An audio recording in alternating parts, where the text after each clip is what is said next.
Everybody remember to hydrate and get influinated. All right, Jewel is now. Of course, next step is we have to replace the decorations in the room. Because I have these prepared ahead of time. I always have a backup book. Okay, the book here, the Jewel. Okay, let me get my book out. It's the same color. It's a very similar color. So I think last time I accidentally got this out because my eyes rolled. The poster. We always have a poster. This is like the original. Holy cow! That's a big ass poster. That's more like one of those standee posters you see in like theaters, right? That's like crazy big. Let's just shrink that. More manageable size. There we go. All right. Okay, good. We are now account on here. That's a little off the thing. Can't be off. Can I? Is that? I don't think it's slowly going over there.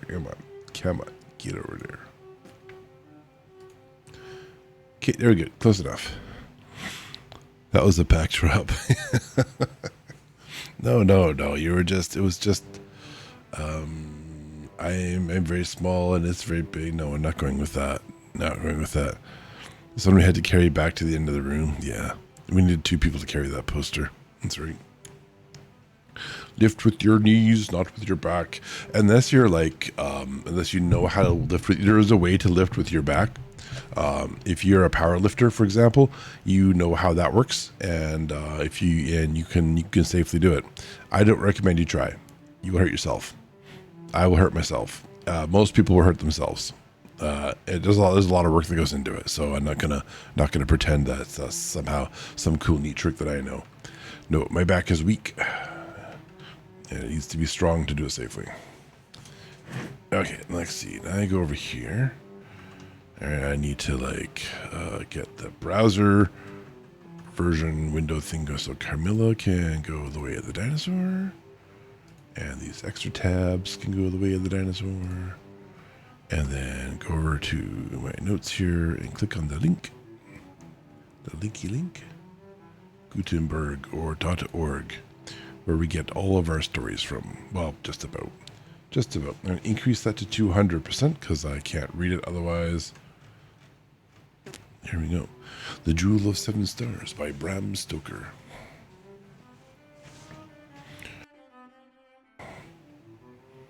All right, let's see what do we have.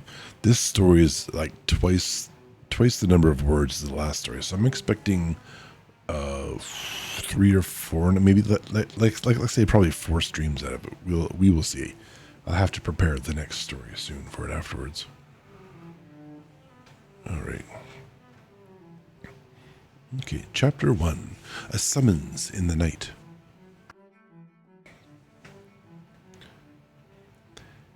It all seemed so real that I could hardly imagine that it had ever occurred before. And yet each episode came, not as a fresh step in the logic of things, but as something expected. It is in such a wise that memory plays its pranks for good or ill, for pleasure or pain, for weal or woe. It is thus that life is bittersweet, and that which has been done becomes eternal. That's a lot of fluff. Again, the light skiff. What's this? Now, noted, yes, noted. Take that advice with you for forevermore. It'll help you in so many situations, I'm sure. Especially in job interviews. Probably job interviews, yes. Again, the light skiff, ceasing to shoot through the lazy water as when the oars flashed and dripped, glided out of the fierce July sunlight into the cool shade of the great drooping willow branches. I standing up in the swaying boat, she sitting still and with deft fingers guarding herself from stray twigs or the freedom of the resilience of moving boughs. Again the water looked golden brown under the canopy of translucent green, and the grassy bank was of emerald hue. Again, we sat in the cool shade, with the myriad noises of nature both without and within our bower merging into that drowsy hum in whose sufficing environment the great world, with its disturbing trouble and its more disturbing joys, can be effectually forgotten. Why are your joys disturbing? Why are they more disturbing than disturbing trouble? That's kind of wild. What was that? It's a computer that you didn't see before. You can't know. That's a braided cord. She loves braided cords. I have to watch out for my braided cords. That's not a braided cord. That's fine. My new work laptop is on my desk here, and I needed an HDMI cable. No, scoot. Not for you. And we've taught them not to chew on cables normally, but the braided cables are just irresistible. No. No. Scoot. No, you can't have that. Come back here. All right, you just sit here for now. Okay, you're in arm jail. Let's see. All right, here we go. Yeah. Even more disturbing joys can be effectually forgotten. Again, in that blissful solitude, the young girl lost the convention of her prim, narrow upbringing and told me in a natural, dreamy way of the loneliness of her new life. With an undertone of sadness, she made me feel how in that spacious home each one of the household was isolated by the personal magnificence of her father and herself, that their confidence had no altar, and sympathy no shrine, and that there even her father's face was as distant as the old country life seemed now. Once more, the wisdom of my manhood. Sorry, what? Once more, the wisdom of my manhood. I didn't realize we had covered his manhood before, or how wise it was. Once more, the wisdom of my manhood and the experience of my years laid themselves at the girl's feet. Yeah, you should probably be arrested for that. It's crazy. It was seemingly their own doing, for the individual I had no say in the matter, but only just obeyed imperative orders, and once again the flying seconds multiplied themselves endlessly. For it is in the arcana of dreams that existences merge and renew themselves, change, and yet keep the same, like the soul of a musician in a fugue. And so memory swooned again and again in sleep. So we're back to reading a book I don't understand. It's got a good head on it. Yeah, right. That manhood is so impressive with his experience.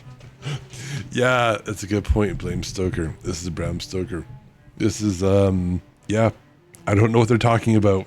They're on a boat in a lake, and there are some trees, and she's brushing them aside with her hand, and they're having very disturbing joys concerning his manhood. Yeah. This is chapter 1, A Summons in the Night. We just finished chapter 2. Sorry, paragraph 2 of chapter. Yeah, that's right. Just paragraph 3. All at once the gates of sleep were thrown wide open, and my waking ears took in the cause of the disturbing sounds. Waking existence is prosaic enough. There was somebody knocking and ringing at someone's street door. I thought you were on a lake. Oh, maybe he's dreaming about being on the lake. Maybe that's what that dream crap was about. I was pretty well accustomed in my Germany Street chambers to passing sounds. Usually I did not concern myself, sleeping or waking, with the doings, however noisy, of my neighbors. But this noise was too continuous, too insistent, too imperative to be ignored. There was some active intelligence behind that ceaseless sound, and some stress or need behind the intelligence. I was not altogether selfish, and at the thought of someone's need I was, without premeditation, out of bed. Premediation. Instinctively, I looked at my watch. It was just 3 o'clock. There was a faint edging of gray around the gray blind which darkened my room. It was evident that the knocking and ringing were at the door of our own house, and it was evident, too, that there was no one awake to answer the call.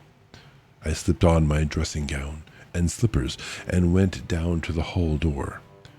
When I opened it, there stood a dapper groom, with one hand pressed unflinchingly on the electric bell, whilst with the other he raised a ceaseless clangor with the knocker. I'd punch him in the face. The instant he saw me, the noise ceased. One hand went up instinctively to the brim of his hat, and the other produced a letter from his pocket. A neat brougham was opposite the door. The horses were breathing heavily, as though they had come fast. A policeman, with his night lantern still alight at his belt, stood by, attracted to the spot by the noise. "Beg pardon, sir. I'm sorry for disturbing you, but my orders was imperative. I was not to lose a moment, but to knock and ring till someone came. May I ask you, sir, if Mr. Malcolm Ross lives here?" "I am Mr. Malcolm Ross." "Then this letter is for you, sir, and the brougham is for you too, sir." The brougham. I took with a strange curiosity the letter which he handed to me. As a barrister, I had, of course, odd experiences now and then, including sudden demands upon my time, but never anything like this. I stepped back into the hall, closing the door too, but leaving it ajar. Then I switched on the electric light. The letter was directed in a strange hand, a woman's, because you can tell that. It began at once without "Dear Sir" or any such address. It interests me that every time they talk about light that's powered by electricity, they state it's an electric light. It's kind of an interesting little quirky, little bit of quirkiness. It must be like a new technology, right? They are still having gas lights or candles, but no, I'm a rich person. I have an electric light. We'd never say electric light today. It's just crazy. What kind of light isn't electric? We would say firelight because it's so rare, comparatively. And this, the letter was directed in a strange hand, a woman's. He can tell. It's the curviness of the letters. Yeah, symbol of the well-to-do, yeah. Oh. "You said you would like to help me if I needed it, and I believe you meant what you said. The time has come sooner than I expected. I am in dreadful trouble, and do not know where to turn or to whom to apply. An attempt has, I fear, been made to murder my father, though thank God he still lives. But he is quite unconscious. The doctors and police have been sent for, but there is no one here whom I can depend on." Literally said the doctors and police have been sent for. Seems like they can probably be relied on. "Come at once if you're able to, and forgive me if you can. I suppose I shall realize later what I have done in asking for such a favor. But at present I cannot think. Come at once. Margaret Trelawney." It's all capital letters. I guess it's just her signing off. "Yes, I am in an emergency. What is my first thought? Call the lawyer." Well, no, actually, call the police and the doctors, and then write the lawyer, because I'm in a panic. I'm going to panic write to the lawyer. It makes sense. Yes. Pain and exultation struggled in my mind as I read, but the mastering thought was not that she was in trouble and had called on me. Me. My dreaming of her then was not altogether without a cause. I called out to the groom, "Wait, I shall be with you in a minute." Then I flew upstairs.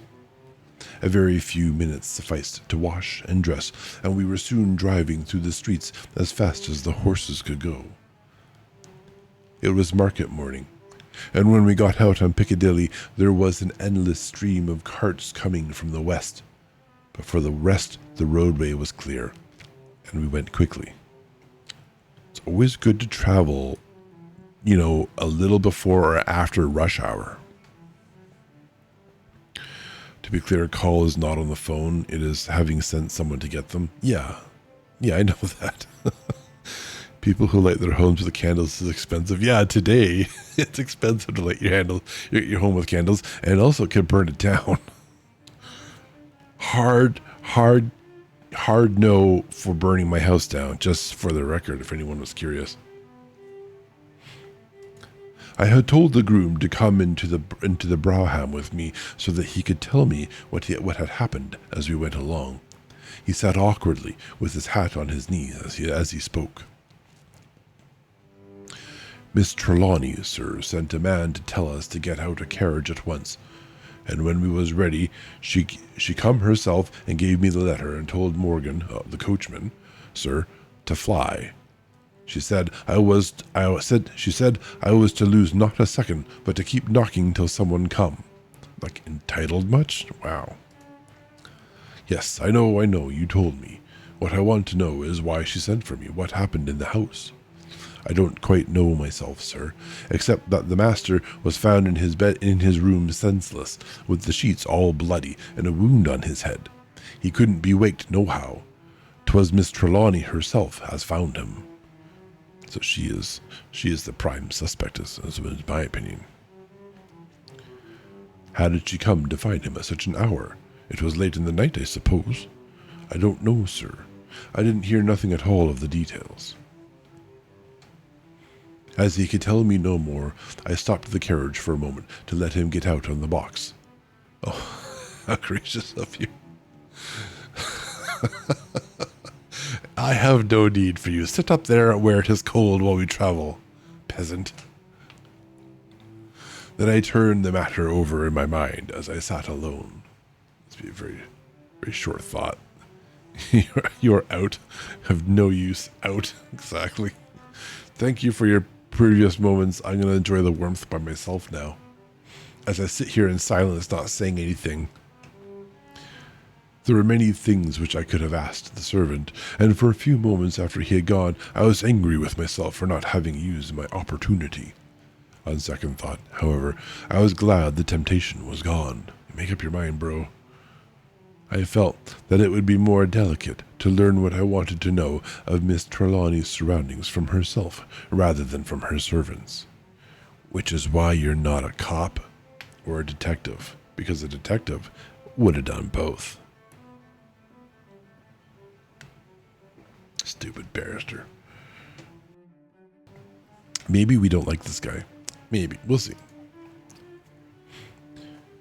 That's actually would be consistent. It seems like a few of these stories present lawyers or barristers or people who have jobs with respect to the enforcement of law are always presented, and these are these rich protagonists, the heroes of the story. But if we take a step back from that story and take a look at how they're presented in the book in the light of sort of modern day ethics and morals, really see they're quite horrible people. And maybe even like the thinking of the day, these people are selfish. They represent really what we've come to consider the 1%ers of today's society. Definitely the fat cats, the elite. And we do not like them very much. We bowled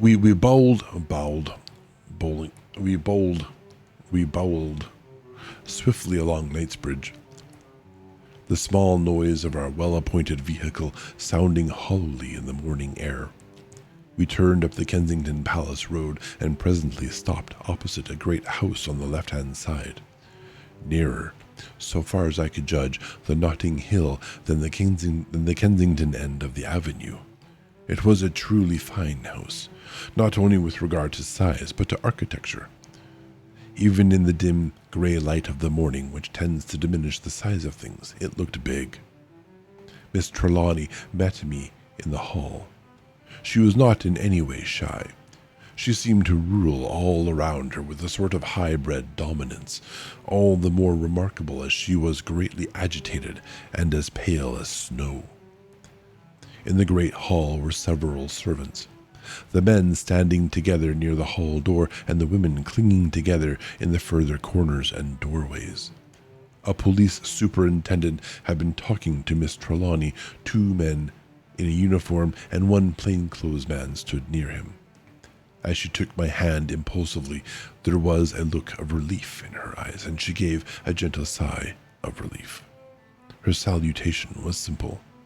"I knew you would come." The clasp of the hand can mean a great deal, even when it is not intended to mean anything especially. Miss Trelawney's hand somehow became lost in my own. It was not that I was a small hand. It was fine and flexible, with long, delicate fingers, a rare and beautiful hand. It was the unconscious self-surrender. Oh, that's ego. Oh, ego oozed out of the last 2 or 3 words there. Holy cow, that hurt. That hurt reading it. And though at the moment I could not dwell on the cause of the thrill which swept me, it came back to me later. It's like original nice guy right here. She turned and said to the police superintendent, "This is Mr. Malcolm Ross." The police officer saluted as he answered. "I know Mr. Malcolm Ross, miss. Perhaps he will remember I had the honor of working with him in the Brixton coining case." I had not at first glance noticed who it was, my whole attention having been taken with Miss Trelawney. Of course it was. I'm starting to think you're kind of horny, you know, with your dangerous joys and everything, and your well-experienced manhood.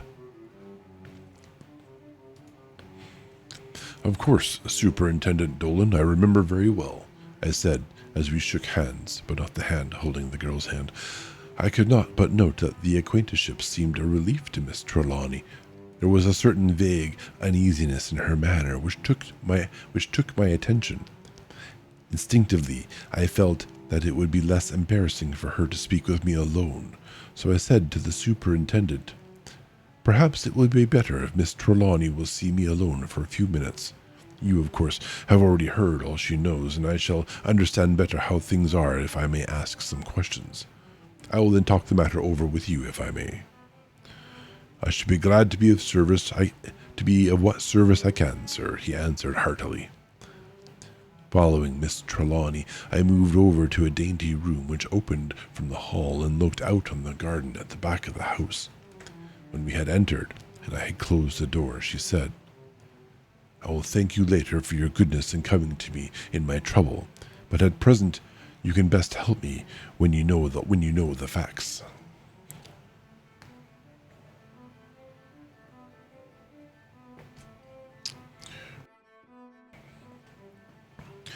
"Go on," I said. "Tell me all you know and spare no detail, however trivial it may at the present time seem to be." She went on at once. "I was awakened by some sound. I do not know what. I only know that it came through my sleep. For all at once I found myself awake, with my heart beating wildly, listening anxiously for some sound from my father's room. My room is next to father's, and I can often hear him moving about before I fall asleep. He works late at night, sometimes very late indeed, so that when I wake early, as I do occasionally, or in the gray of the dawn, I hear him still moving.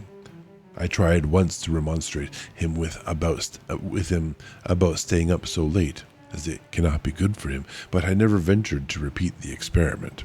You know how stern and cold he can be. At least you may remember what I told you about him, and when he is polite in this mood he is dreadful. When he is angry I can bear it much better, but when he is slow and deliberate, and the side of his mouth lifts up to show the sharp teeth, I think I feel... well, I don't know how. Last night I got up softly and stole to the door, for I really feared to disturb him. There was not any noise of moving, and no kind of cry at all, but there was a queer kind of dragging sound and a slow, heavy breathing. Oh, it was dreadful, waiting there in the dark and the silence, and fearing I did not know what. At last, I took my courage a deux mains, and turned the handle as softly as I could. I opened the door a tiny bit. It was quite dark within. I could just see the outline of the windows, but in the darkness, the sound of breathing became more distinct. It was appalling. As I listened, this continued, but there was no other sound. I pushed the door open all at once. I was afraid to open it slowly. Oh, hello, Bunny. Thank you for the hydrate, the head pat, and the sit upright. I am sitting upright, so I'll do that. And the lurking hello. I hope your stream went well.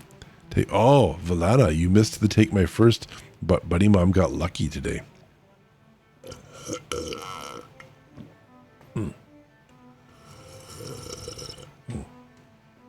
There we go. Got the hydrate in. 1, 2, 3, 4, 5 for teams. I need to increase the price of those redeems, I guess.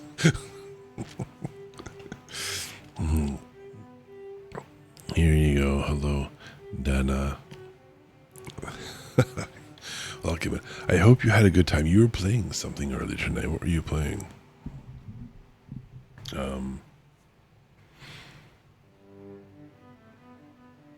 My brain's like, what the hell was she playing? I can't. I have 2 extra tabs, which are me on my browser window. I've been rated by people I like. That's great. That's amazing. Dead by Daylight. Right. It literally says there, doesn't it? Where's... No? Where's the thing? That's your lurk. Why can't I see the... Oh, because you didn't raid. Oh, frick. No, of course not. I have extra tabs open. Okay, that's that one. That makes sense. Oh, yes, and of course. Okay, that makes sense. That makes sense. All right. Don't mind me, please. I feel like I'm being rude now. Anyways, yeah, have a good lurk. We are now reading The Jewel of 7 Stars. Yes. There's so much vapidness, I don't even know what I'm reading anymore. Yes, she's listening at the door. I was afraid to open it slowly. I felt as if there might be some dreadful thing behind it, ready to pounce out on me. Then I switched on the electric light and stepped into the room. I looked first at the bed. The sheets were all crumpled up so that I knew Father had been in bed, but there was a great dark red patch in the center of the bed and spreading to the edge of it. That made my heart stand still. As I was gazing at it, the sound of the breathing came across the room, and my eyes followed to it. There was Father, on his right side with the other arm under him, just as if his dead body had been thrown there all in a heap. The track of blood went across the room up to the bed, and there was a pool all around him which looked terribly red and glittering as I bent over to examine him. The place where he lay was right in front of the big safe. He was in his pajamas. I am often in my pajamas. The left sleeve was torn, showing his bare arm, and stretched out toward the safe. It looked, oh, so terrible, patched all with blood, and with the flesh torn or cut all around. A gold chain banged on his wrist.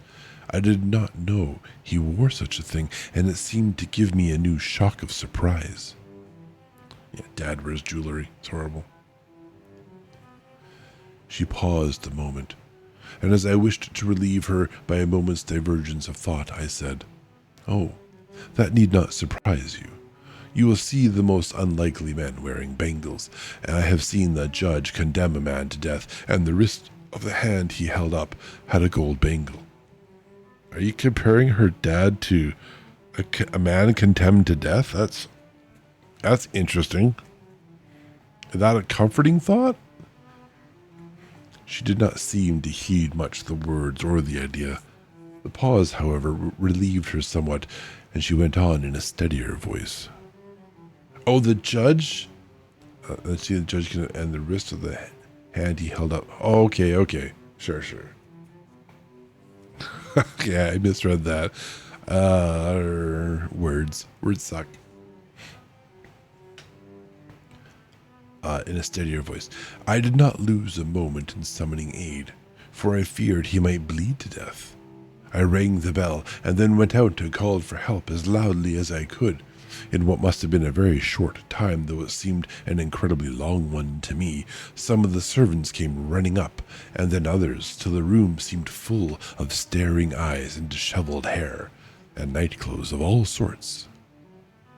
It is common for wealthy men? Yeah, I kind of got that too. It's jewelry, he's showing off.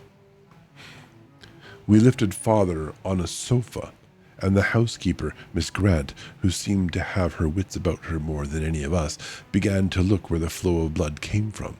In a few seconds it became apparent that it came from the arm, which was bare. There was a deep wound, not clean cut as with a knife, but like a jagged rent or tear close to the wrist, which seemed to have cut into the vein. Miss Grant tied a handkerchief round the cut and screwed it up tight with a silver paper cutter. Yeah, silver paper cutter, okay. And the flow of blood seemed to be checked at once. By this time I had come to my senses, or such of them as remained, and I sent off one man for the doctor and another for the police. When they had gone, I felt that, except for the servants, I was all alone in the house. Except for the servants, and that I knew nothing of my father or anything, and that a great longing came to me to have someone with me who could help me, like maybe one of your servants. Then I thought of you, and your kind offer in the boat under the willow tree, and, without waiting to think, I told the men to get a carriage ready at once, and I scribbled the men, whom she was not alone with because she was with the men, and I scribbled a note and sent it on to you. In womanly scribble, because he could tell that was from a woman by how it was written. No, servants don't count. I don't know. One of them just saved her dad's life. Like, literally. She paused. I did not like to say just then anything of how I felt. I looked at her. I think she understood, for her eyes were raised to mine for a moment and then fell, leaving her cheeks as red as peony roses. With a manifest effort, she went on with her story. Oh, maybe she knows about the very disturbing joys and his manhood. A doctor was with us in an incredibly short time. The groom had met him, letting himself into his house with his latchkey, and he came here running. He made a proper tourniquet for poor father's arm, and then went home to get some appliances. I dare say he will be back almost immediately. I don't know why he didn't come with the appliances to start off with, but here we are. He knew nothing but what happened to the wisdom of his manhood. The wisdom of his manhood. I love that.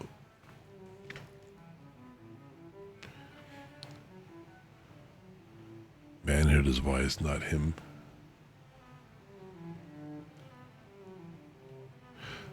I lost my place. He made a proper tourniquet, yeah, and then went home and to be back almost immediately. Then a policeman came and sent a message to the station, and very soon the superintendent was here. Then you came, in case you didn't know you were here. There was a long pause, and I ventured to take her hand for an instant. Without a word more, we opened the door and joined the superintendent in the hall. He hurried up to us, saying as he came, I have been examining everything myself and have sent off a message to Scotland Yard. You see, Mr. Ross, there seemed so much that was odd about the case that I thought we had better have the best man of the Criminal Investigation Department that we could get. So I sent a note asking to have Sergeant Daw sent at once. You remember him, sir, in that American poisoning case at Hoxton. Oh, yes, I said. I remember him well, in that and other cases, for I have benefited several times by his skill and acumen. He has a mind that works as truly as any that I know, and I have been for the defense and believed my man was innocent. I was glad to have him against us. Right. I'm not sure how I feel about that sentence. When I have been for the defense, he's defending someone that he believed was innocent, and then words of other person convince him otherwise. Okay, well, whatever. I guess that can happen. At his high praise, sir, said the superintendent, gratified. I am glad you approve of my choice, that I did well in sending for him. I answered heartily, could not be better. I do not doubt that between you we shall get all the facts and what lies behind them. Oh, that between you, then there is a superintendent and yes. We ascended to Mr. Trelawney's room, where we found everything exactly as his daughter had described. There came a ring at the house bell, and a minute later a man was shown into the room. A young man with aquiline features, keen grey eyes, and a forehead that stood out square and broad as that of a thinker. In his hand he had a black bag, which he at once opened. Miss Trelawney introduced us, Dr. Winchester, Mr. Ross, Superintendent Dolan. We bowed mutually, and he, without a moment's delay, began his work. We all waited, and eagerly watched him as he proceeded to dress the wound. As he went on, he turned now and again to call the superintendent's attention to some point about the wound, the latter proceeding to enter the fact at once in his notebook. See? Several parallel cuts or scratches beginning on the left side of the wrist, and in some places endangering the radial artery. These small wounds here, deep and jagged, seem as if made with a blunt instrument. This in particular would seem as if made with some kind of sharp wedge. The flesh round it seems torn as with a lateral pressure. He's using big words, he must be smart. Turning to Miss Trelawney, he said presently, do you think we might remove this bangle?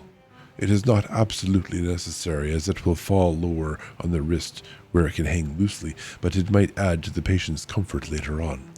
The poor girl flushed deeply as she answered in a low voice, I do not know. I have only recently come to live with my father, and I know so little of his life or his ideas that I fear I can hardly judge in such a matter. The doctor, after a keen glance at her, said in a very kind way, forgive me, I did not know.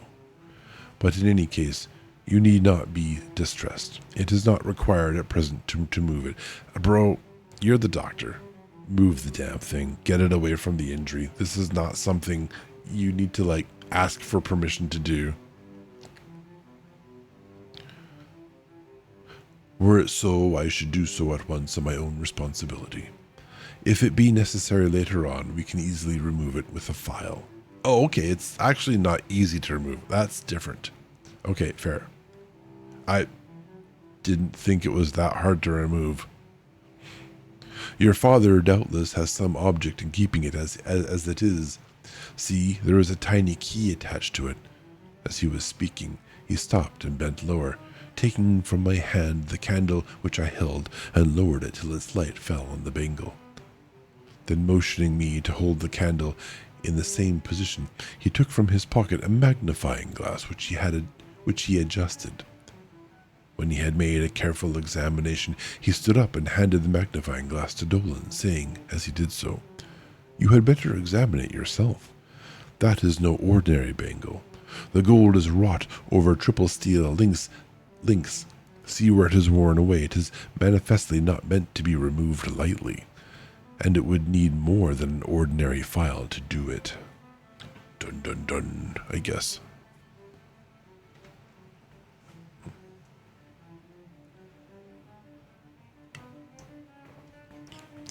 The superintendent bent his great body, but not getting close enough that way knelt down by the sofa as the doctor had done. He examined the bangle minutely, turning it slowly round so that no particle of it escaped observation. Then he stood up and handed the magnifying glass to me. When you have examined it yourself, he said, let the lady look at it, if she will. And he commenced to write at length in his notebook. I made a simple alteration in his suggestion. I held out the glass toward Miss Trelawney, saying, Had you not better examine it first? She drew back, slightly raising her hand in disclaimer as she said impulsively, "Oh no. Father would doubtless have shown it to me had he wished me to see it. I would not like to without his consent. This guy must be an asshole. This girl is like scared to death of him. There's definitely abuse happening here." Then she added, doubtless fearing lest her delicacy of views should give offense to the rest of us, "Of course, it is right that you should see it. You have to examine and consider everything, and indeed, I am grateful to you." She turned away. I could see that she was crying quietly. It was evident to me that even in the midst of her trouble and anxiety, there was a chagrin that she knew so little of her father, and that her ignorance had to be shown at such a time and amongst so many strangers. That they were all men did not make the shame more easy to bear, though there was a certain relief in it.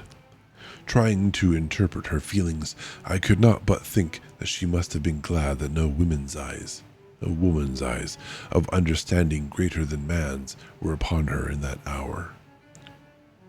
When I stood up for my examination, which verified to me that of the doctor, the latter resumed his place beside the couch and went on with his ministrations. Superintendent Dolan said to me in a whisper, "I think we are fortunate in our doctor." I nodded, and was about to add something in praise of his acumen when there came a low tapping at the door.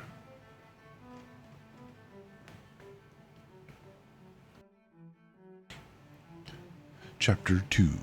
Strange Instructions. Superintendent Dolan went quietly to the door. By a sort of natural understanding, he had taken possession of affairs in the room. The rest of us waited. He opened the door a little way, and then, with a gesture of manifest relief, threw it wide, and a young man stepped in. A young man, clean-shaven, tall and slight, with an eagle face and bright, quick eyes that seemed to take in everything around him at a glance. As he came in, the superintendent held out his hand. The two men shook hands warmly. "I came at once, sir, the moment I got your message. I am glad I still have your confidence." "That you will always have," said the superintendent heartily. "I have not forgotten our old Bow Street days, and I never shall." Then, without a word of preliminary, he began to tell everything he knew up to the moment of the newcomer's entry.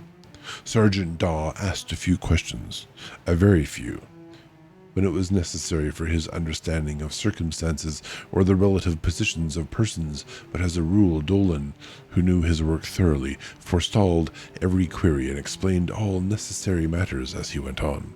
And they work well together. It's good. Sergeant Daw threw occasionally swift glances around him, now at one of us, now at the room or some part of it, now at the wounded man lying senseless on the sofa. When the superintendent had finished, the sergeant turned to me and said, "Perhaps you remember me, sir. I was with you in that Hoxton case." "I remember you very well," I said as I held out my hand. The superintendent spoke again. "You understand, Sergeant Daw, that you are put in full charge of this case." "Under you, I hope, sir." "Under you, I hope, sir," he interrupted. The other shook his head and smiled as he said, "It seems to me that this is a case that will take all the man's time and his brains. I have other work to do, but I shall be more than interested, and if I can help in any possible way, I shall be glad to do so." "All right, sir," said the other man, accepting his responsibility with a sort of modified salute. Straightway he began his investigation. First, he came over to the doctor and, having learned his name and address, asked him to write a full report which he could use, and which he could refer to headquarters if necessary. Dr. Winchester bowed gravely, as he promised, and the surgeon approached me and said, sotto voce. I don't know what that's supposed to mean. What does it mean when someone says sotto voce? And he didn't say that out loud. This is how he's asking, I believe.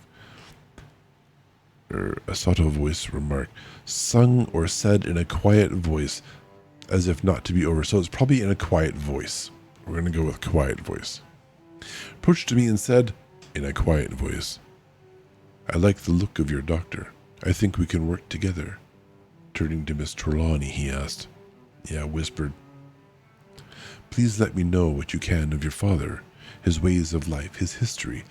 In fact, of anything of whatsoever kind which interests him, or in any which way he may be concerned. I was about to interrupt and tell him what she had already said of her ignorance in all matters of her father and his ways, but her warning hand was raised to me pointedly, and she spoke herself. Under the breath, it means literally under voice. Thank you, creative. Not sure why Bram Stoker couldn't just have used words I would understand. It's like he didn't even think of me. Rude. Alas, I know little or nothing. Superintendent Dolan and Mr. Ross already know all I can say. Well, ma'am, we must be content to do what we can, said the officer genially. I'll begin by making a minute examination.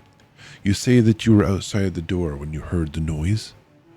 I was in my room when I heard the queer sound. Indeed, it must have been the early part of whatever it was which woke me. I came out of my room at once. Father's door was shut, and I could see the whole landing and the upper slopes of the staircase. No one could have left by the door unknown to me, if that is what you mean. That is just what I do mean, miss. If everyone who knows anything will tell me as well as that, we shall soon get to the bottom of this.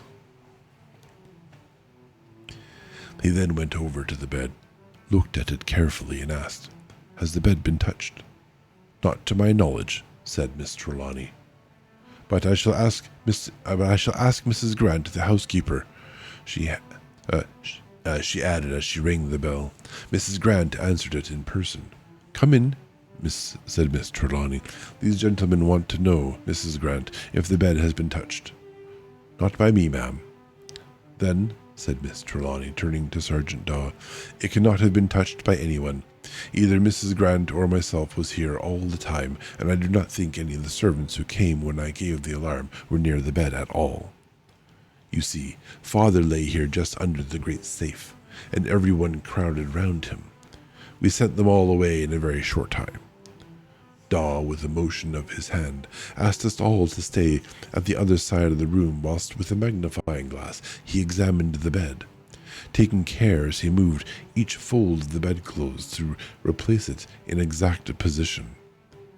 Then he examined with his magnifying glass the floor beside it, taking especial pains where the blood had trickled over the side of the bed, which was of heavy red wood handsomely carved, a very important detail, I'm sure. Inch by inch, down on his knees, carefully avoiding any touch with the stains on the floor, he followed the blood marks over to the spot, close under the great safe, where the body had lain. All around and about this spot he went for a radius of some yards, but seemingly did not meet with anything to arrest special attention. Then he examined the front of the safe, round the lock and along the bottom and top of the double doors, more especially at the places of their touching in front. I sometimes wonder if the magnifying glass thing was ever actually a real thing. It seems very comical here. Next he went to the windows, which were fastened down with the hasps. Were the shutters closed? He asked Miss Trelawney in a casual way, as though he expected the negative answer, which came. All this time Dr. Winchester was attending to his patient, now dressing the wounds in the wrist or making minute examination all over the head and throat and over the heart. More than once he put his nose to the mouth of the senseless man and sniffed. Each time he did so, he finished up by unconsciously looking round the room as though in search of something. Yeah, need a magnifying glass to see that blood is everywhere. Yeah, it's, just in case, Just in case a particular drop of blood fell in an unexpected spot, I guess. Yeah, I can't even come up with a bullshit reason. I don't know why they need a magnifying glass for this. Just take a picture. Just get out your camera. Get out your Kodak. Your Kodak? It's Kodak was the old brand, right? Get out your Nikon. And take a picture. Makes sense. And I completely lost my voice. Too much bullshitting with my voice. Yes, the doctor looked unconsciously around the room as though in search of something. That's right. Or a Polaroid. Yeah, get out the good old Polaroid. That's right. Then you can just look at it closely. For that drama. Then we heard the deep, strong voice of the detective. So far as I can see, the object was to bring that key to the lock of the safe. There seems to be some secret in the mechanism that I am unable to guess at, though I served a year in Chubbs before I joined the police. Is that how old Chubbs is? For anyone who doesn't know, Chubbs is a CHUBB, is still a security firm in today's day and age. We have fire panels at the university that are monitored and managed by Chubb. That's crazy. It is a combination lock of 7 letters, but there seems to be a way of locking even the combination. It is one of Chatwood's. I shall call at their place and find out something about it. Then turning to the doctor, as though his own work were for the present done, he said, "Have you anything you can tell me at once, doctor, which will not interfere with your full report? If there is any doubt, I can wait, but the sooner I know something definite, the better." Dr. Winchester answered at once. "For my own part, I see no reason in waiting. I shall make a full report, of course, but in the meantime I shall tell you all I know, which is, after all, not very much, and all I think, which is less definite. There is no wound on the head which could account for the state of stupor in which the patient continues. I must therefore take it that either he has been drugged or is under some hypnotic influence, good old hypnosis. So far as I can judge, he has not been drugged, at least by means of any drug of whose qualities I am aware. Of course, there is ordinarily in this room so much of a mummy smell that it is difficult to be certain about anything having a delicate aroma. A mummy smell. We're just gonna come on and say that. Chubb established in 1818. Yeah, well, there you go. They've made, like, this book made them famous, and as obviously is how we attribute to their long-standing success. Makes sense. I dare say that you have noticed the peculiar Egyptian scents, bitumen, nard, aromatic gums and spices and so forth. It is quite possible that somewhere in this room, amongst the curios and hidden by stronger scents, is some substance or liquid which may have had the effect we see. It is possible that the patient has taken some drug, and that he may, in some sleeping phase, have injured himself. I do not think this is likely, and circumstances other than those which I have myself been investigating may prove that this surmise is not correct. But in the meantime, it is possible, and must, till it be disproved, be kept within our purview." Here Sergeant Daw interrupted. "Oh, this is from the time they used to have mummy parties and unwrap them? All right. Okay, that makes more sense, and is still kind of crazy. Crazy old people." Here Sergeant Daw interrupted. "That may be, but if so, we should be able to find the instrument with which the wrist was injured. There would be marks of blood somewhere." "Exactly so," said the doctor, fixing his glasses as though preparing for an argument. But if it be that the patient has used some strange drug, it may be one that does not take effect at once. As we are as yet ignorant of its potentialities, if indeed the whole surmise is correct at all, we must be prepared at all points." None of that makes sense. Here, Miss Trelawney joined in the conversation. That would be quite right. So far as the action of the drug was concerned, but according to the second part of your surmise, the wound may have been self-inflicted, and thus after the drug had taken effect. True, said the detective and the doctor simultaneously. She went on. As, however, Doctor, your guest does not exhaust the possibilities, we must bear in mind that some other variant of the same root idea may be correct. I take it, therefore, that our first search to be made on this assumption must be for the weapon with which the injury was done to my father's wrist. Perhaps he put the weapon in the safe before he came quite unconscious, said I, giving voice foolishly to a half-formed thought. That could not be, said the doctor quickly. At least, I think it could hardly be, he added cautiously, with a brief bow to me. You see, the left hand is covered with blood, but there is no blood mark whatever on the safe. I thought, to me, like Daw would have come up with that comment, because Daw was the one walking around with the damn magnifying glass. Magnifying? Yes. Quite right, I said, and there was a long pause. The first to break the silence was the doctor. We shall want a nurse here as soon as possible, and I know the very one to suit. I shall go at once to her if I can. I must ask that until I return, some of you will remain constantly with the patient. It may be necessary to remove him to another room later on, but in the meantime he is best left here. Miss Trelawney, may I take it that either you or Miss Grant or Mrs. Grant will remain here, not merely in the room, but close to the patient and watchful of him till I return? God, everyone's at your beck and call. She bowed in reply and took a seat beside the sofa. The doctor gave her some directions as to what she should do in case her father should become conscious before his return. The next to move was Superintendent Dolan, who came close to Sergeant Dawes. He said, I had better return now to the station, unless of course you should wish me to remain for a while. He answered, Is Johnny Wright still in your division? Yes. Would you like him to be with you?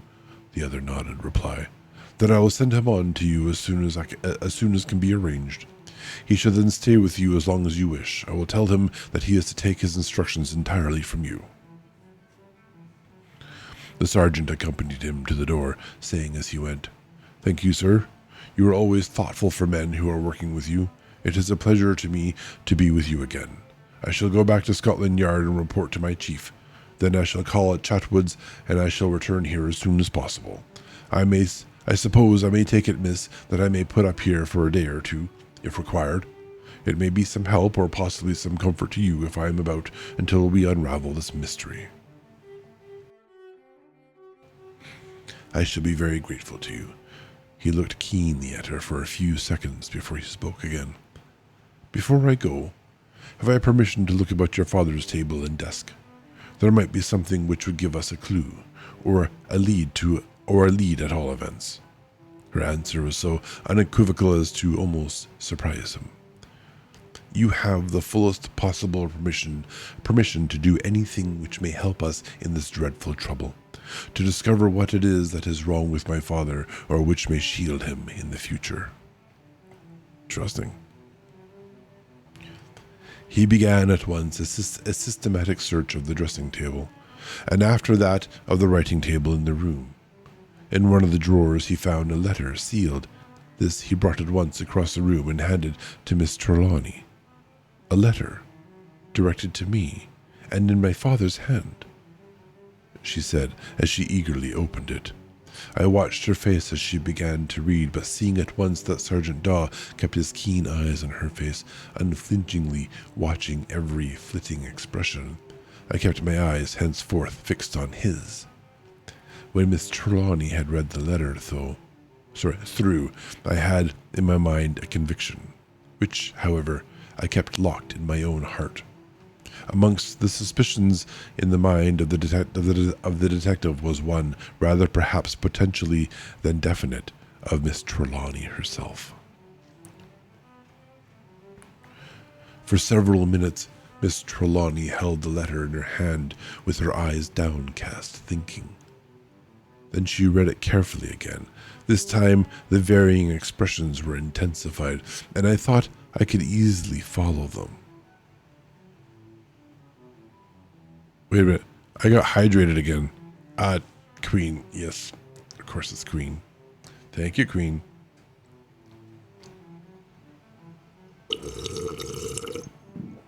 I'm gonna joke to that one.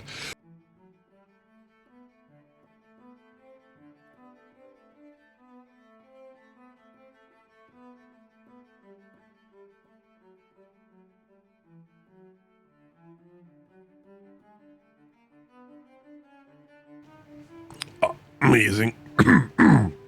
Yep, going in for the kill, that's right.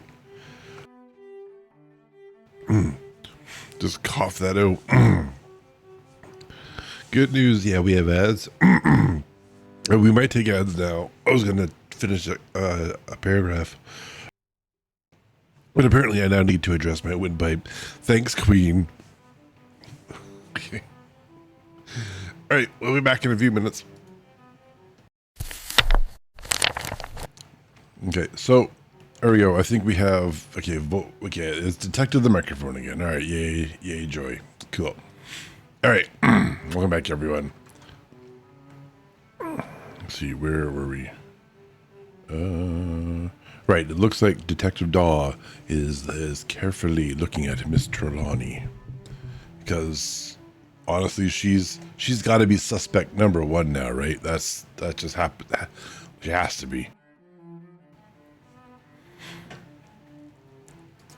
For several minutes, Miss Trelawney held the letter in her hand with her eyes downcast, thinking.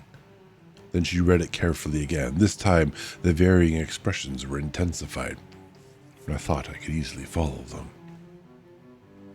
When she had finished the second reading, she paused again. Then, though with some reluctance, she handed the letter to the detective. He read it eagerly, but with unchanging face. Read it a second time, and then handed it back with a bow.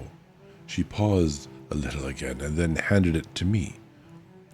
As she did so, she raised her eyes to mine for a single moment appealingly, and a swift blush spread over her pale cheeks and forehead. Notice how she only blushes for him? With mingled feelings I took it, but all said I was glad. She did not show any perturbation in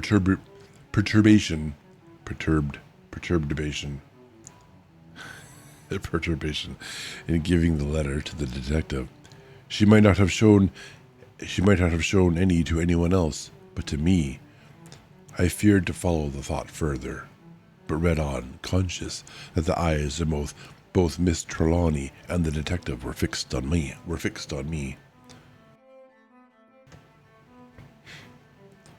My dear daughter, I want you to take this letter as an instruction, absolute and imperative, and admitting of no deviation whatever. In case anything untoward or unexpected by you or by others should happen to me.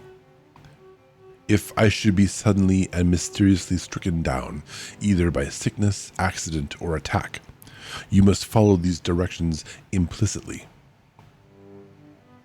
If I am not already in my bedroom when you are made cognizant of my state, I am to be brought there as quickly as possible. Even should I be dead, my body is to be brought there. Thenceforth, until I am either conscious or able to give instructions on my own account or buried, I am never to be left alone, not for a single instant. From nightfall to sunrise, at least 2 persons must remain in the room. It will be well that a trained nurse be in the room from time to time, and will note any symptoms, either permanent or changing, which may strike her. My solicitors, Marvin and Jukas of 27B Lincoln's Inn, have full instructions in case of my death, and Mr. Marvin has himself undertaken to see personally my wishes carried out. I should advise you, my dear daughter, seeing that you have no relative to apply to get some friend to whom you can trust to either remain within the house where instant communication can be made, or to come nightly to aid in the watching, or to be within call. Such friend may be either male or female, but thank goodness we have that clarified. But I would hate for that to be unclear. But whichever it may be, there should be added one other watcher or attendant at hand of the opposite sex. Okay, that's interesting. Understand that it is of the very essence of my wish that there should be, awake and exercising themselves to my purposes, both masculine and feminine intelligences. There's this great over, like, this idea that men and women think differently, to the point where their intelligences are different. Once more, my dear Margaret, let me impress on you the need for observation and just reasoning to conclusions, howsoever strange. If I am taken ill or injured, this will be no ordinary occasion, and I wish to warn you that your guarding may be complete. Nothing in my room, I speak of the curios, must be removed or displaced in any way or for any cause whatever. I have a special reason and a special purpose in the placing of each, so that any moving of them would thwart my plans. Should you want money or counsel in anything, Mr. Marvin will carry out your wishes, to the which he has my full instructions. Abel Trelawney. I guess that's his name.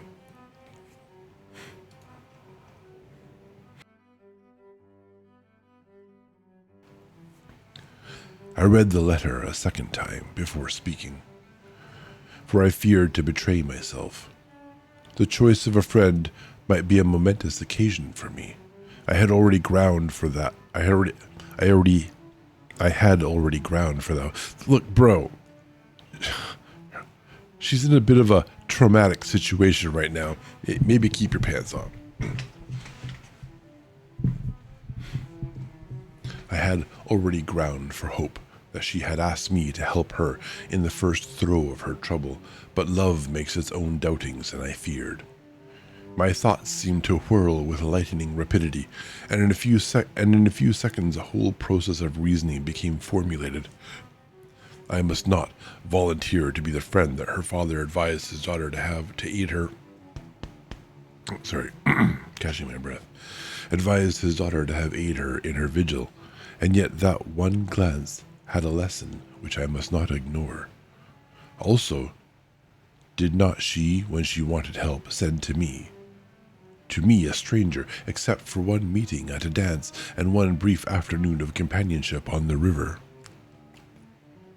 Would it not humiliate her to make her ask me twice?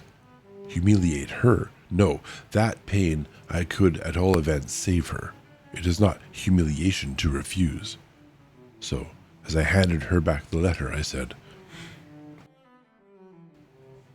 I know you will forgive me, Miss Trelawney, if I presume too much, but if you will permit me to aid in the watching, I shall be proud. Though the occasion is a sad one, I shall be so far happy to be allowed the privilege. Despite her manifest and painful effort at self-control, the red tide swept her face and neck. Even her eyes seemed suffuse, and in stern contrast with her pale cheeks and neck, even her eyes seemed... Did I just read that twice? Yep, stern her pale cheeks. When the tide had rolled back, she answered in a low voice. You know what that means? A little moon just went over her head. That's the only explanation. I should be very grateful for your help. Then, in an afterthought, she added, but you must not let me be selfish in my need. I know you have many duties to engage you, and though I shall value your help highly, most highly, it would not be fair to monopolize your time.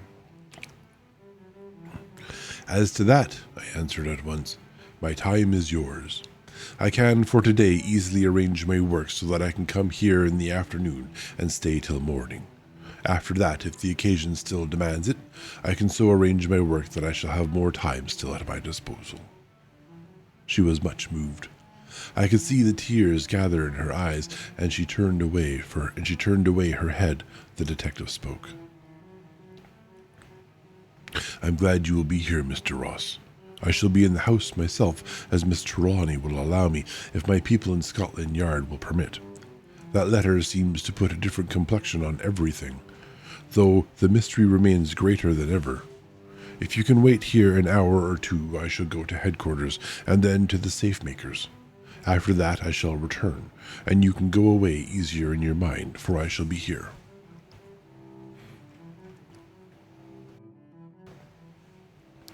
When he had gone, we two, Miss Trelawney and I, remained in silence. At last she raised her eyes and looked at me for a moment. After that I would not have exchanged places with a king. For a while she busied herself round the extemporized, yes, she busied herself around the extemporized bedside of her father, then asking me to be sure not to take my eyes off him till she returned, she hurried out.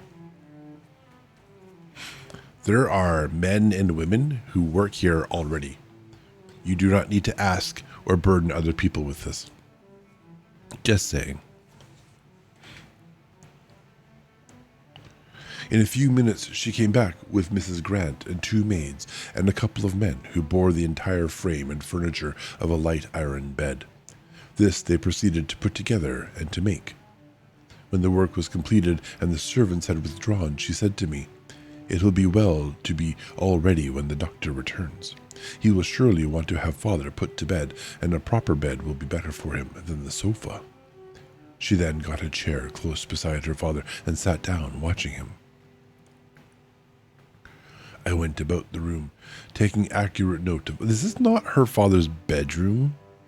Like, shouldn't there be a bed? I mean, this must be like a study or something then, eh? Yeah. It's his office where he works. Yeah, that's what it is.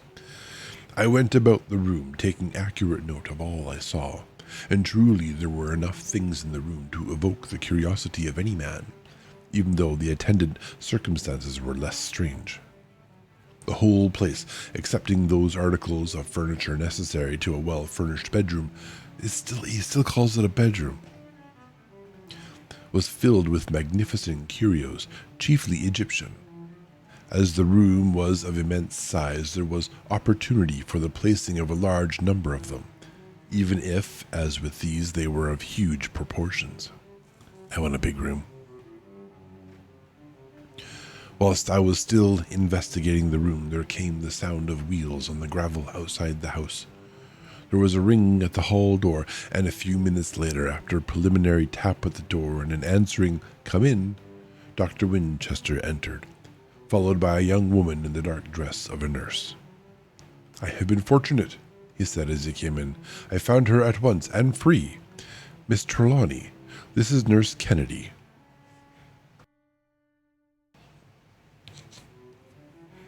Chapter 3, The Watchers. I was struck by the way the 2 young women looked at each other. I suppose I have been so much in the habit of weighing up in my own mind the personality of witnesses and of forming judgment by their unconscious action and mode of bearing themselves, that the habit extends to my life outside as well as within the courthouse. At this moment of my life, anything that interested Miss Trelawney interested me, and as she had been struck by the newcomer, I instinctively weighed her up also. Oh, I gotta sneeze.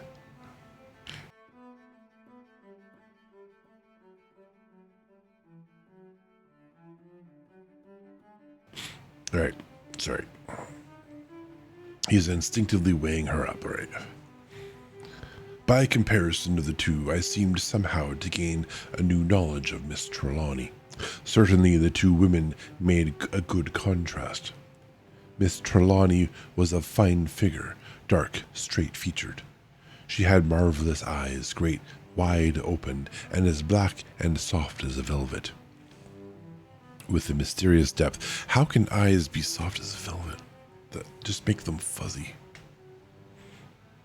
To look in them was like gazing at a black mirror such as Dr. D used in his wizard rites.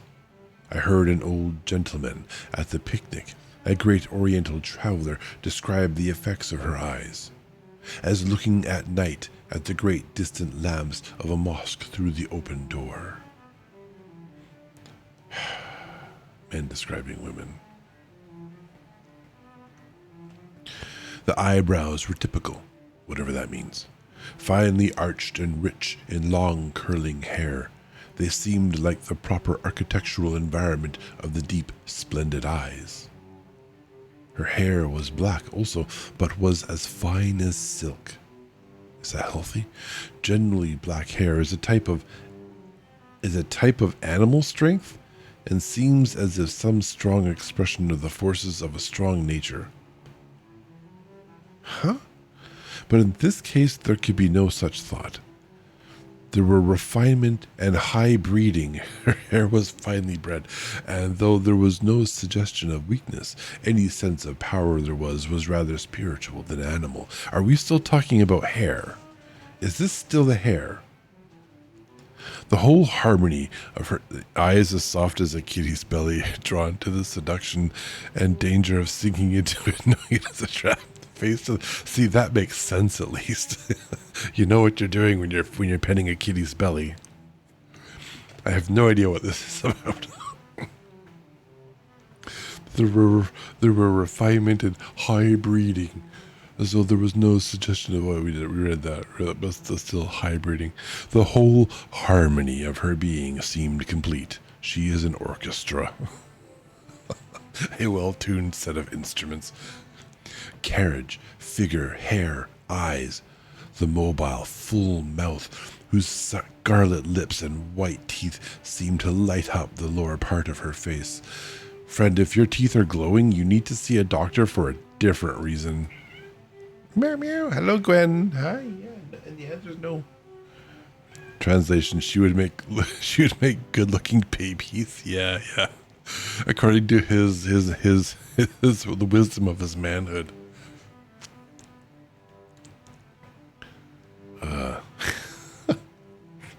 As the eyes did the upper, the wide sweep of the jaw from chin to ear, the long, fine fingers, the hand which seemed to move from the wrist as though it had a sentience of its own.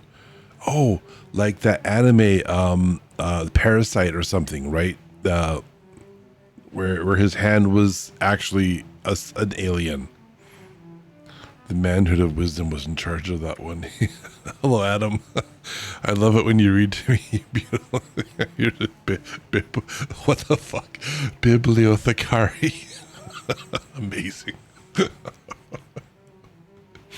We're talking about hands that have a sentience of their own. Are you excited? All these perfections went to make up a personality that dominated either by its grace, its sweetness, its beauty, or its charm. Her personality is made up by her perfect body. Got it. The wisdom of manhood, everybody. Nurse Kennedy, on the other hand, was rather under than over a woman's average height. She was firm and thick-set, with full limbs and broad, strong, capable hands. Her color was in the general effect of that of an autumn leaf. The yellow-brown hair was thick and long, and the golden-brown eyes sparkled from the freckled, sunburned skin. Can you hear Gwen meowing? She is desperate for attention. Look at that movie Idle Hands. Hang on a second. Gwen, come here. Come here, baby. Come here.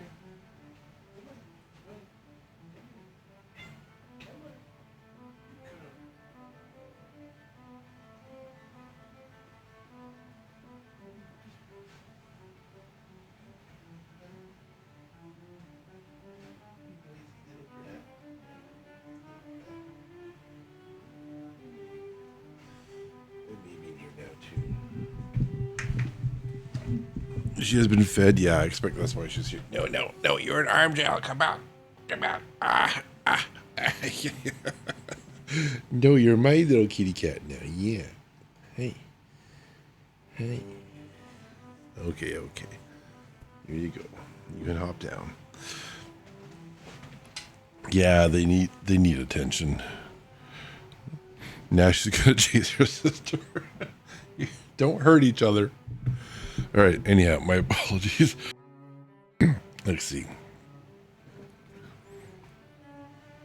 Yeah, I gotta watch that.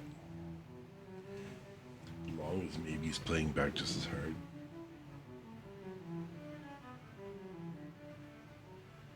Looks like it.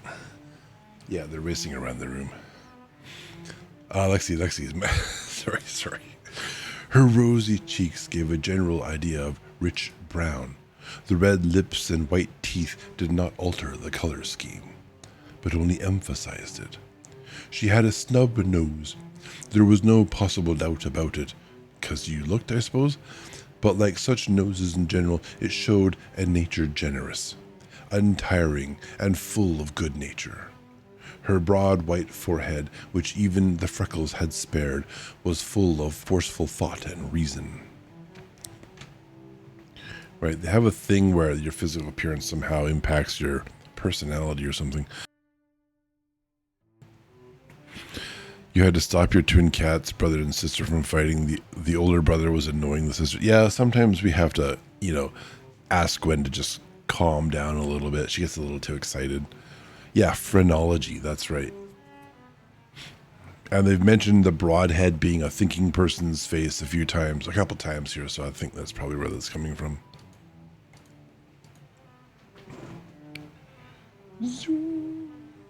Kitty cat's got beans. Okay. Dr. Winchester had, on their journey from the hospital, coached her in the necessary particulars, and without a word she took charge of the patient and set to work. Having examined the new-made bed and shaken the pillows, she spoke to the doctor, who gave instructions. Presently, we all four, stepping together, lifted the unconscious man from the sofa. Early in the afternoon, when Sergeant Daw had returned, I called at my rooms in Jermyn Street and sent out such clothes, books, and papers as I should be likely to want within a few days. Then I went on to keep my legal engagements. The court sat late that day. The court sat late that day as an important case was ending. It was striking 6 as I drove in at the gate of the Kensington Palace Road. I found myself installed in a large room close to the sick chamber. That night, we were not yet regularly organized for watching, so that the early part of the evening showed an unevenly balanced guard. Nurse Kennedy, who had been on duty all day, was lying down, as she had arranged to come on again by 12 o'clock.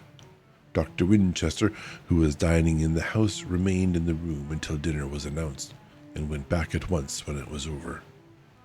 During dinner, Mrs. Grant remained in the room.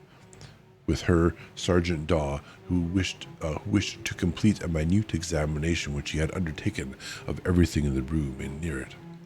At 9 o'clock, Miss Trelawney and I went in to relieve the doctor. She had lain down for a few hours in the afternoon so as to be refreshed for her work at night.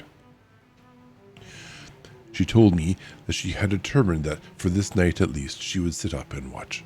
I did not try to dissuade her, for I knew that her mind was made up. Then and there I made up my mind that I would watch with her, unless, of course, I should see that she really did not wish it. I said nothing of my intentions for the present. We came in on tiptoe, so silently that the doctor, who was bending over the bed, did not hear us, and seemed a little startled when suddenly looking up he saw our eyes upon him. I felt that the mystery of the whole thing was getting on his nerves, as it had already got on the nerves of some of the others, or as some others of us. He was, I fancied, a little annoyed with himself for having been so startled, and at once began to talk in a hurried manner, as though to get over our idea of his embarrassment. I am really and absolutely at my wit's end to find any fit cause for this stupor. I have made again as accurate an examination as I know how, and I am satisfied that there is no injury to the brain. That is, no external injury. Indeed, all his vital organs seem unimpaired. I have given him, as you know, food several times, and it has manifestly done him good. His breathing is strong and regular, and his pulse is slower and stronger than it was this morning. I cannot find evidence of any known drug, and his unconsciousness does not resemble any of the many cases of hypnotic sleep which I saw in the Charcot Hospital in Paris. And as to these wounds, he laid his finger gently on the bandaged wrist which lay outside the coverlet as he spoke. I do not know what to make of them. They might have been made by a card-cutting machine, but that supposition is untenable. It is within the bounds of possibility that they might have been made by a wild animal if it had taken care to sharpen its claws. Well, our cats do that all the frickin' time. That too is, I take it, impossible. By the way, have you any strange pets here in the house? Anything of an exceptional kind, such as a tiger cat or anything out of the common? Miss Trelawney smiled, a sad smile which made my heart ache, as she made answer. Oh no. Father does not like animals about the house, unless they are dead and mummied. This was said with a touch of bitterness or jealousy. I could hardly tell which. My poor kitten was only allowed in the house on sufferance, and though he is the dearest and best conducted cat the behaved well cat in the world, he is now on a sort of parole and is not allowed into this room. As she was speaking, a faint rattling of the door handle was heard. Instantly Miss Trelawney's face brightened. She sprang up and went over to the door, saying as she went, "There he is. That is my Silvio, who apparently knows how to rattle door handles. He stands on his hind legs and rattles the door handle when he wants to come into a room." She opened the door, speaking to the cat as though he were a baby. "Did him want his mover?" His mover? Come then, but he must stay with her." She lifted the cat and came back with him in her arms. He was certainly a magnificent animal, a chinchilla gray Persian with long silky hair, a really lordly animal with haughty bearing despite his gentleness, and with great paws which spread out as he placed them on the ground. That's right, I was in a sentence. Whilst she was fondling him, he suddenly gave a wriggle like an eel and slipped out of her arms. Then how did he put his feet on the ground? He ran across the room and stood opposite a low table on which stood the mummy of an animal, and began to mew and snarl. Miss Trelawney was after him in an instant and lifted him in her arms, kicking and struggling and wriggling to get away, but not biting or scratching, for evidently he loved his beautiful mistress. No, your cats will scratch you. It's not a matter of who they love or not. He ceased to make it. Well, that's not entirely true. The extent to which their claws come out will change. He ceased to make a noise the moment he was in her arms. In a whisper she admonished him. "Oh, you naughty Silvio. You have broken your parole that mother gave for you. Now, say good night to the gentleman and come away to mother's room." As she was speaking, she held out the cat's paw to me to shake. As I did so, I could not but admire its size and beauty. "Why?" said I. "His paw seems like a little boxing glove full of claws," she smiled. "And Queen's trying to drown me again. Thank you, Queen." Yes.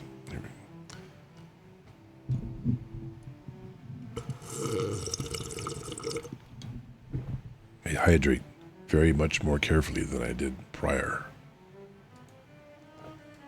Way more carefully.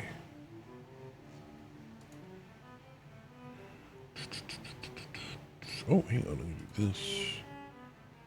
And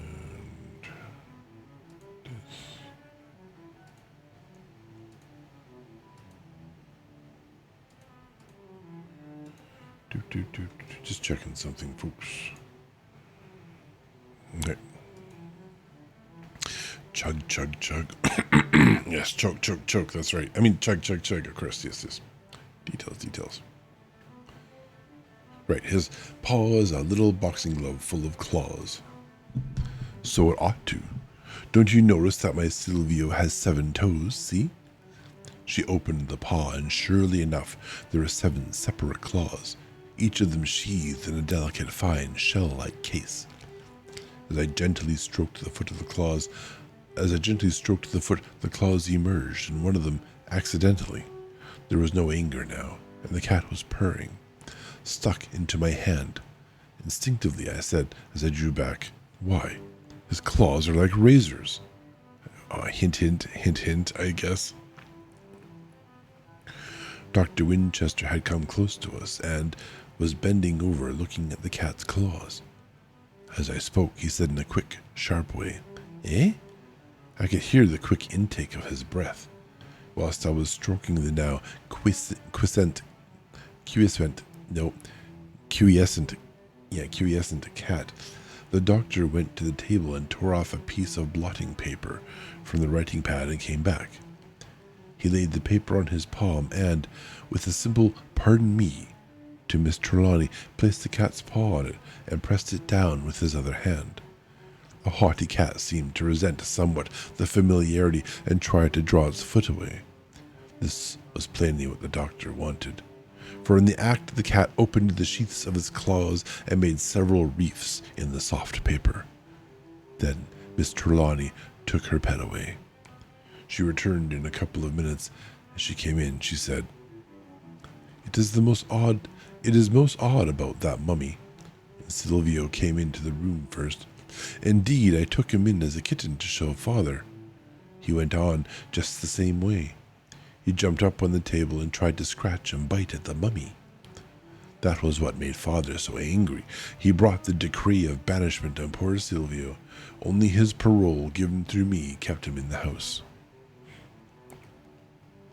Better at describing cats than women? Yeah, a good, fair point. Absolutely. There's less manhoodly wisdom in there, I guess, getting in the way.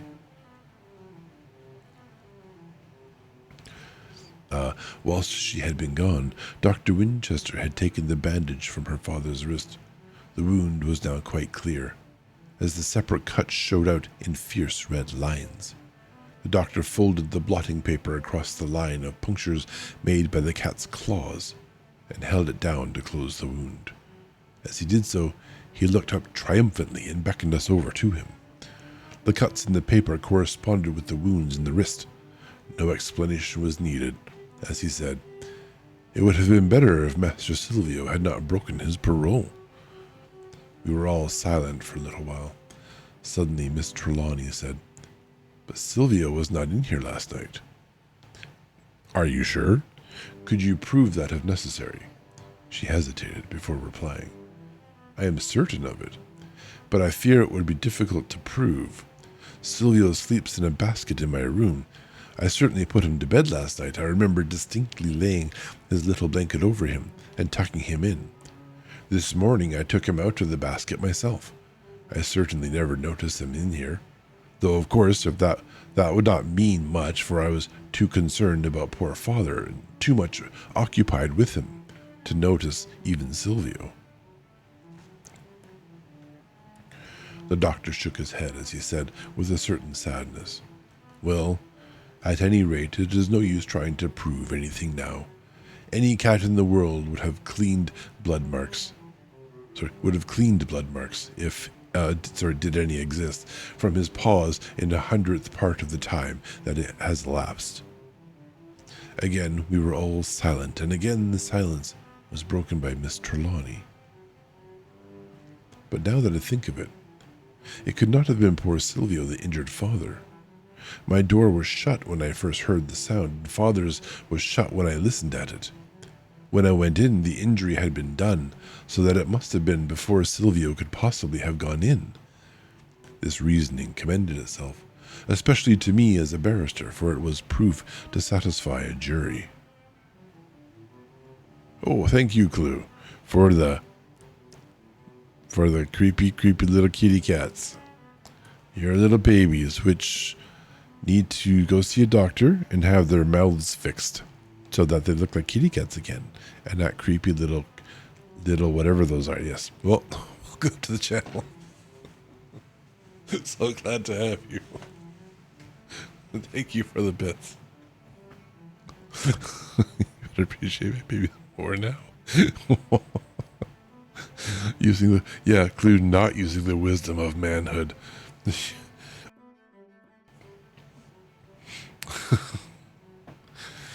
It gave me a distinct pleasure to have Silvio acquitted of the crime, possibly because he was Miss Trelawney's cat and was loved by her. The only way you know how that cat exists, yes. Happy cat. Silvio's mistress was manifestly pleased, as I said. Verdict not guilty, Dr. Winchester, after a pause, observed.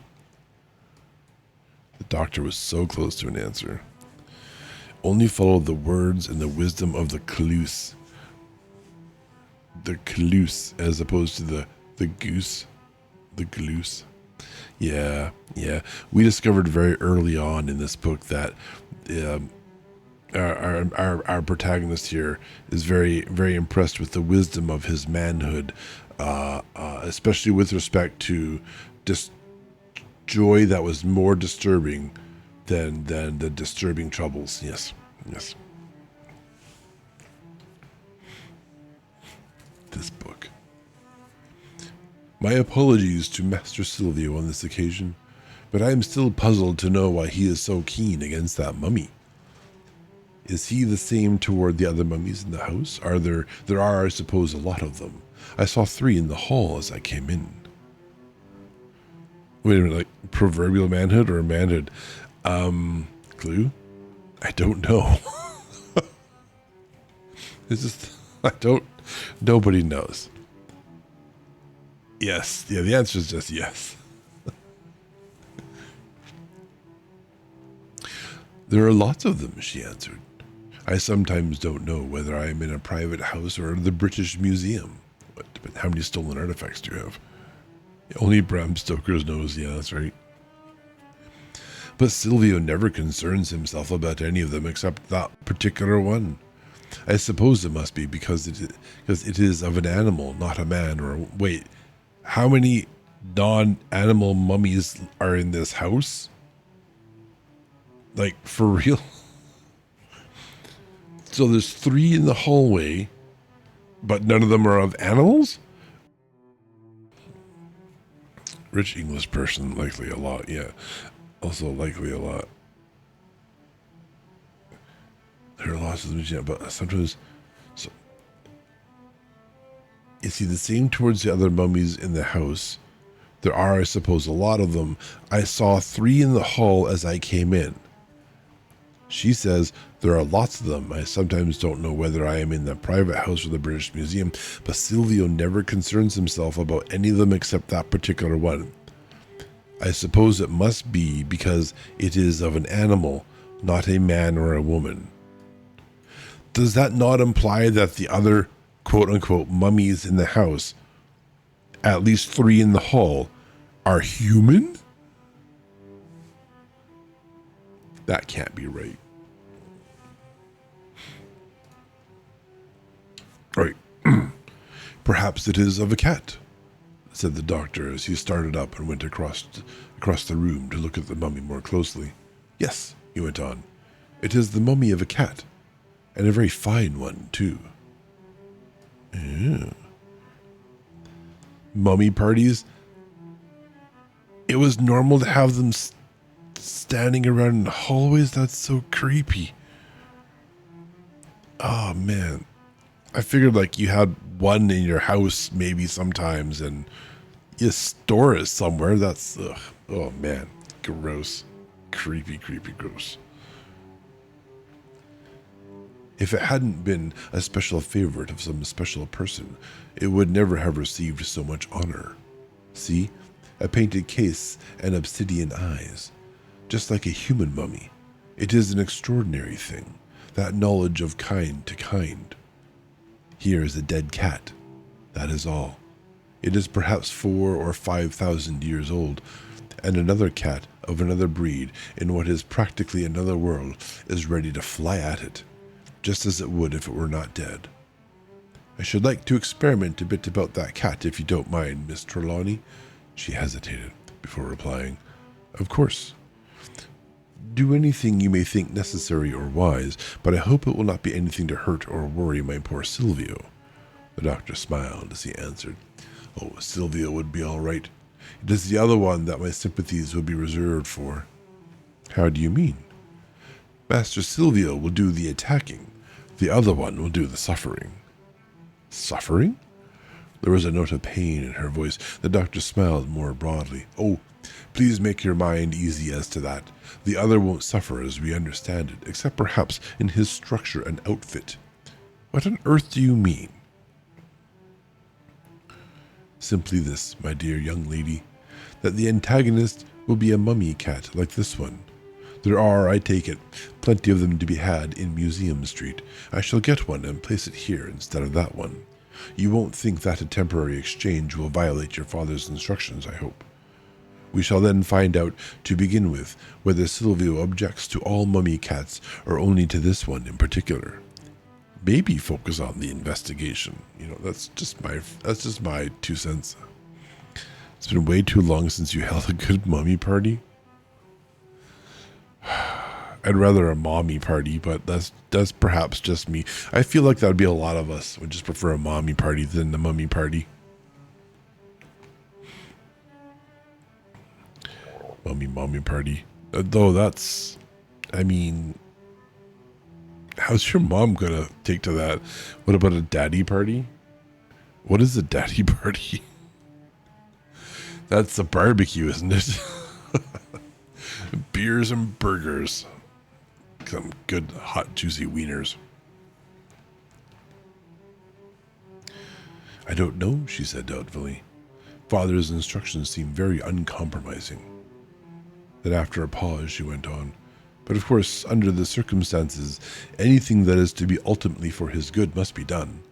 I suppose there can't be anything very particular about the mummy of a cat. Oh, I don't know. Bring the meats. I want meats. Depends if it's sugar or leather. Okay, Valana, that's enough out of you.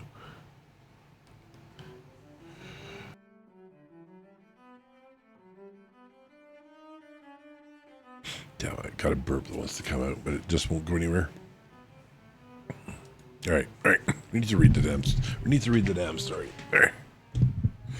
Dr. Winchester said nothing. He sat rigid with so grave a look on his face that his extra gravity passed on to me. And in its enlightening perturbation, I began to realize more than I had yet done the strangeness of the case in which I was now so deeply concerned. The mummy party funds, we shouldn't limit ourselves to just one or the other. No. That's fair, I guess. When once this thought had been there, when once this thought had begun, there was no end to it. Indeed, it grew and blossomed and reproduced itself in 1,000 different ways. That's quite a thought. The room and all in it gave grounds for strange thoughts. There were so many ancient relics that unconsciously one was taken aback to strange lands and strange times. There were so many mummies or mummy objects around which there seemed to cling forever the penetrating odors of bitumen and spices and gums, nard and Circassia's balmy smells, I guess. Using mummies as fuel was also a normal thing as fuel. But locals, sounds very destructive, obviously. Also, ground mummies, a thing like remedies. Yeah, I think I'm familiar with that. I wonder how much of their history was destroyed for silliness like that. Let's see, Nard and Circassia's balmy smells. That one was unable to forget the past. Of course, there was but little light in the room, and that carefully shaded so that there was no glare anywhere.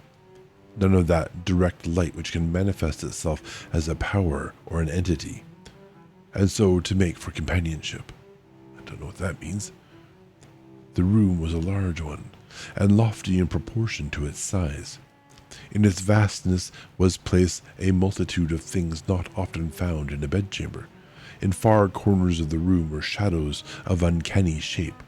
More than once, as I thought, the multitudinous presence of the dead and the past took such hold of me that I caught myself looking round fearfully, as though some strange personality or influence was present.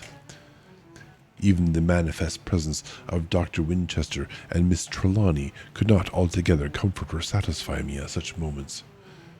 It was with a distinct sense of relief that I saw a new personality in the room in the shape of Nurse Kennedy. There was no doubt that the businesslike, self-reliant, capable young woman added an element of security to such wild imaginings as my own. She had a quality of common sense that seemed to pervade everything around her, as though it were some kind of emanation. Up to that moment, I had been building fancies around the sick man, so that finally all about him, including myself, had become involved in them, or enmeshed, or saturated, or... But now that she had come, he relapsed into his proper perspective as a patient. The room was a sick room, and the shadows lost their fearsome quality.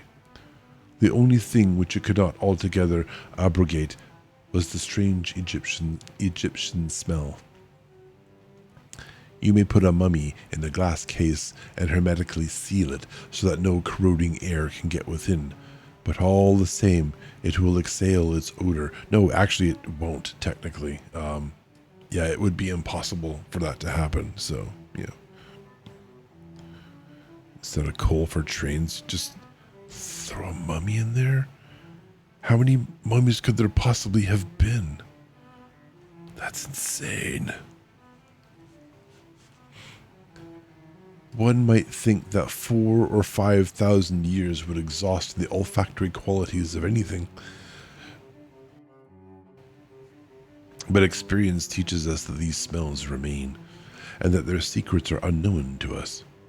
Today they are as much mysteries as they were when the embalmers put the body in the bath of natron. All at once I sat up. I had become lost in an absorbing reverie. The Egyptian smell had seemed to get on my nerves, on my memory, on my very will. Oh, there's a lot of common people mummified. Okay, fair enough. That would make a lot more sense. At that moment, I had a thought, which was like an inspiration. If I was influenced in such a manner by the smell, might it not be that the sick man who lived half his life or more in the atmosphere had gradually and slowly but sure process taken into his system something of which had permeated him to such degree that it had a new power derived from quantity or strength or... The fuck is he talking about? I was becoming lost again in a reverie. This would not do. I must take such precaution that I could remain awake or free from such entrancing thought. I had had but half a night's sleep last night, and this night I must remain awake. Without stating my intention, for I feared that I might add to the trouble and unease of Miss Trelawney, I went downstairs and out of the house. I soon found a chemist's shop, and came away with a respirator. When I got back, it was 10 o'clock. The doctor was going for the night, and the nurse came with him to the door of the sick room, taking her last instructions. Miss Trelawney sat still beside the bed. Sergeant Daw, who had entered as the doctor went out, was some little distance off. When Nurse Kennedy joined us, we arranged that she should sit up till 2 o'clock, when Miss Trelawney would relieve her. Thus, in accordance with Mr. Trelawney's instructions, there would always be a man and a woman in the room, and each one of us would overlap, so that at no time a new set of watchers come on duty without someone to tell of what, if anything, had occurred. I lay down on a sofa in my own room, having arranged that one of the servants should call me a little before 12. In a few moments, I was asleep. When I was waked, it took me several seconds to get back my thoughts as to recognize my own identity and surroundings.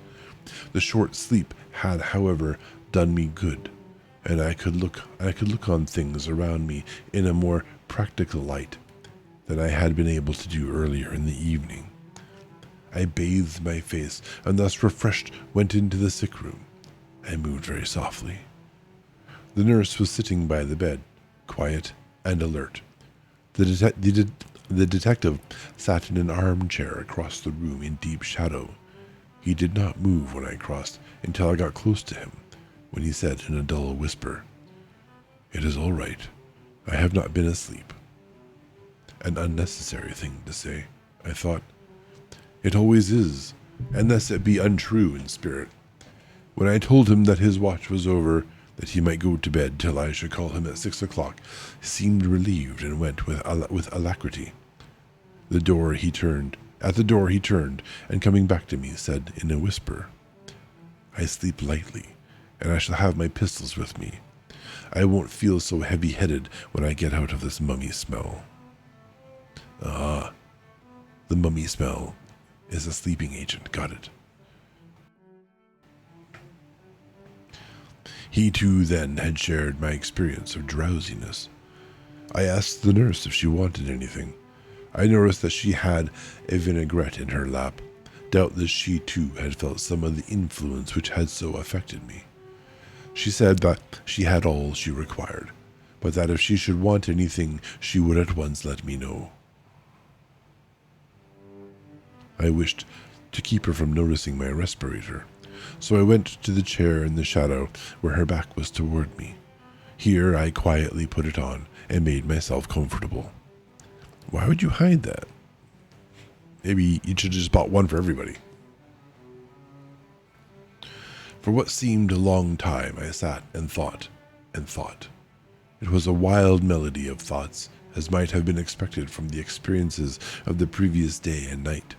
Again, I found myself thinking of the Egyptian smell, and I remember that I felt a delicious satisfaction that I did not experience as I had done. The respirator was doing its work. Everyone gets a magnifying glass and a respirator. Seems like a good idea. It must have been that the passing of this disturbing thought made for repose of mind, which is the corollary of bodily rest. For though I really cannot remember being asleep or waking from it, I saw a vision. I dreamed a dream, I scarcely know which. I was still in the room, seated in the chair. I had on my respirator, and I knew that I breathed freely. The nurse sat in her chair with her back toward me. She sat quite still. The sick man lay as still as the dead. It was rather like the picture of a scene than the reality. All were still and silent, and the stillness and silence were continuous. Outside, in the distance, I could hear the sounds of a city, the occasional roll of wheels, the shout of a reveler, the faraway echo of whistles, and the rumbling of trains. The light was very, very low. The reflection of it under the green shaded lamp was a dim relief to the darkness rather than the light. The green silk fringe of the lamp had merely the color of an emerald seen in the moonlight. The room, for all its darkness, was full of shadows. It seemed, in my whirling thoughts, as though all the real things had become shadows, shadows which moved, for they passed the dim outline of the high windows, shadows which had sentience. I even thought there was sound, a faint sound as of the mew of a cat, the rustle of drapery, and a metallic clink as of metal faintly touching metal. I sat as one entranced. At last I felt, as in nightmare, that this was sleep, and that in the passing of its portals all my will had gone. All at once my senses were full awake. A shriek rang in my ears. The room was filled suddenly with a blaze of light. There was the sound of pistol shots, 1, 2, and a haze of white smoke in the room. When my waking eyes regained their power, I could have shrieked with horror myself at what I saw before me. And that is where we're going to end tonight. What a great place to end. We're going to begin on with chapter 4 next week. We have 2 minutes until ads start, so we're going to move along quickly and right out. Yeah, the start of the second book kind of threw off our timing a little bit, but that's fine. That's fine. And we can... Thank you, Vlad. I completely forgot about snoozing cats. I need more... Maybe I have too many Egyptian smells in my nose right now. Yeah, let's snooze those damn ads. Awesome. Cool. Man. I got 2 raids tonight. Thank you very much to M-Star Otter and Creative Garden. Everyone, please go follow them. When was the last time we shout people out automatically who raid in. That's right. Hopefully those actually worked. But yeah, lovely people both. I need mummy tea. I need I got jam toast. I'm gonna go have a jam toast snack after we raid, I think. Thank you everyone for coming along and enjoying the night. I hope you had some fun, or that perhaps you fell asleep and you can't get away from the raid now. That'd be great. And we'll see you next time. We are playing Helldivers 2 on Thursday. Thursday it is. And perhaps we'll see you then. We need to go. I need to do the thing where I actually look for a person I'm going to raid. It is chill stream day. Yeah, this is the easy start to Monday. It's kind of how I view things. Oh no, thank you for listening, friend. It's all you guys. That's why I do it. Okay. We did get raided by Dead by Daylight once, but the fellow is playing Dead by Daylight, obviously. That seems a little off of the theme of the night, but you know, who knows, might be a good thing to do. We also have Lunartic as well. My reading is suffering tonight. Rip Lucy, my favorite harem leader. Okay, well I want to know about the harem leader. So we're gonna raid this person. We raided her a couple times before. She's a lovely girl. She was reading Dracula. I guess she still is. Alright, I got the raid message in. Haha, Valena, I beat you to it. Oh, thank you for the raid, Creative Garden. Always a delight to have you. Stoker to Stoker, that's right. Alright, here we go.